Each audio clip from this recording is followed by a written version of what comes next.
glow, sunshine, thunder roll, keep this on. Yes, the lantern burn at easy, and broadcast so raw and easy. Thunder roll, sunshine, work it out. Vibe so right, I tell you I gotta get it. Grew so tall, though I used to be a midget. And we go, got steep, low, booking agents, so we never do a free show. Tell them fear not, confidence can make fear drop.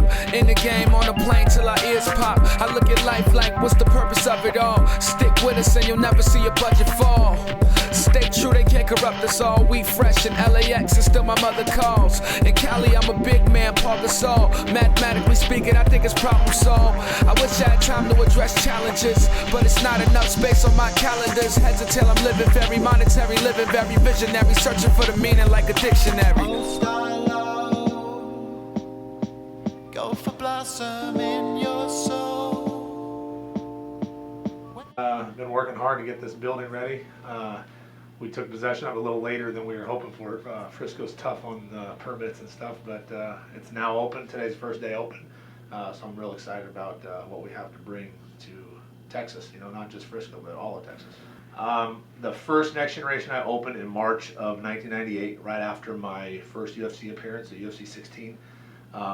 From that point, you know, I've been training with guys all around the world and opening affiliate schools all over the place. I have affiliates in Ireland, England, Canada, California, Arizona, and now here in Texas.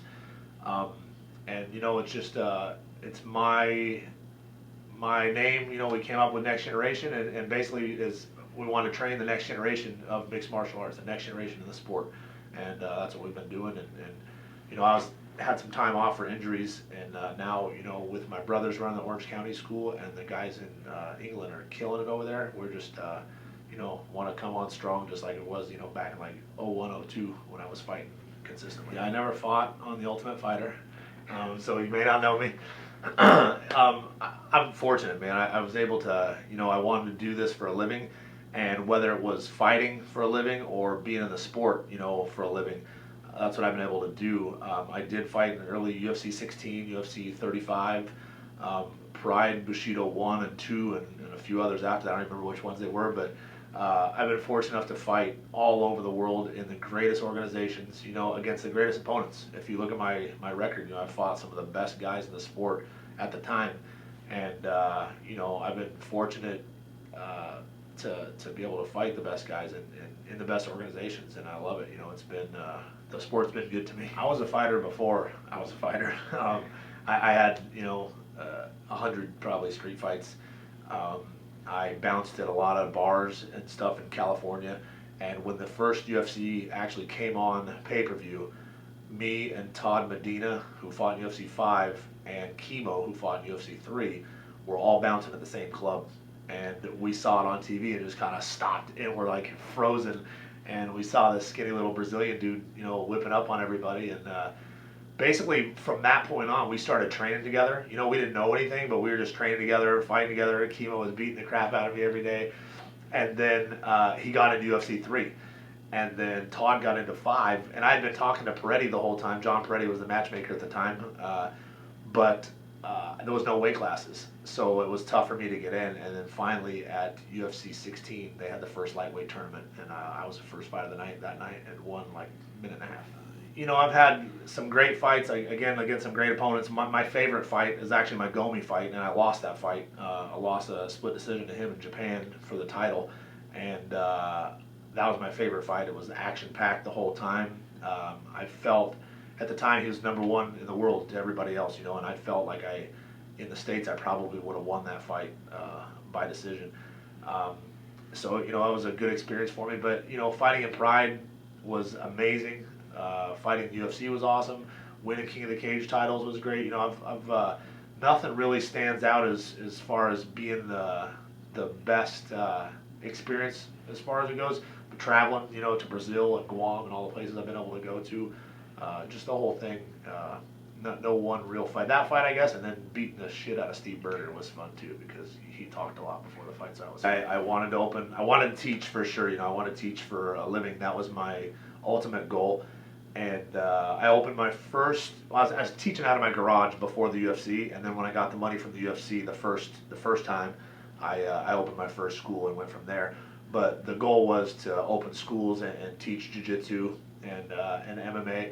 And I was the first guy, a first real jiu-jitsu guy to take the gi off full time and still do Brazilian jiu-jitsu without the gi. A lot of guys take off the gi and are like submission fighters or catch wrestlers or whatever. I kept the Brazilian jiu-jitsu principles without the gi on, and had to make up new handles and new ways to slow the game down and a whole new style. And everyone, first time they roll with me, everyone's like, oh wow, there's a lot of different things that I do. And I had some guys come this week, from other schools here in Dallas, and they were all kind of like stuff they'd never seen before, but they've been training for 10 years, so it's just it's different, but it took me a long time, and it's helped a lot, but I was long before Eddie Bravo, long before any of those guys took the gi off and were full-time no gi jiu-jitsu guys. I had been doing it again since 98 over my school, but I already hadn't put a gi on for a couple of years. I love teaching, and once I start talking when I'm teaching, I can't stop, and I really like to, I love watching guys improve, and I love watching the light go on in their head, and they're like, oh, and then all of a sudden they get it. That's a good feeling for me. So yeah, I definitely want to, spread the word, spread my knowledge and everything I've gathered over the last 17 or 18 years, and help guys improve. And we have a gi class here. I have one of my black belts, Coy Clements. He'll be teaching a gi class, and may have a few days a week with the gi. I won't train in it, but I don't plan to compete in the sport of sport jiu-jitsu. So unless you're doing it for fun, I don't think there is a point in doing it unless you're doing it for competition or that's your, older guys like to do it because it's a little bit slower, less injuries happen, so that's fine as well. But my game's fast. MMA training is fun. It's you don't just stand there and do the same thing every day, lifting weights or run on the treadmill or whatever.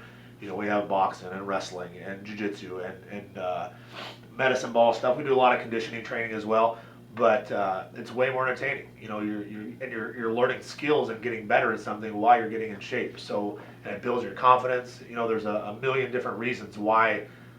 People still can go to the gym and run the treadmill and elliptical and whatnot, but for cross training and for improve self discipline and your confidence and everything is MMA training is awesome, and we definitely have that here. We are fortunate enough to have a all-star lineup as far as instructors go in this gym. We have, I'm teaching the jiu-jitsu class. I have a black belt under me, Josh Bosquez, who is also teaching jiu-jitsu, and then Coy Clements, who is a Alliance black belt, teaching the gi class. And then we have Saxon Janjira, who is basically a legend in Muay Thai. He's an undefeated world champion, teaching our Muay Thai classes. And then U.S. Olympic gold medalist Kendall Cross teaching the wrestling classes. And, with the 4 or 5 of us in here every night training, the level of the students and our own level is going to go through the roof.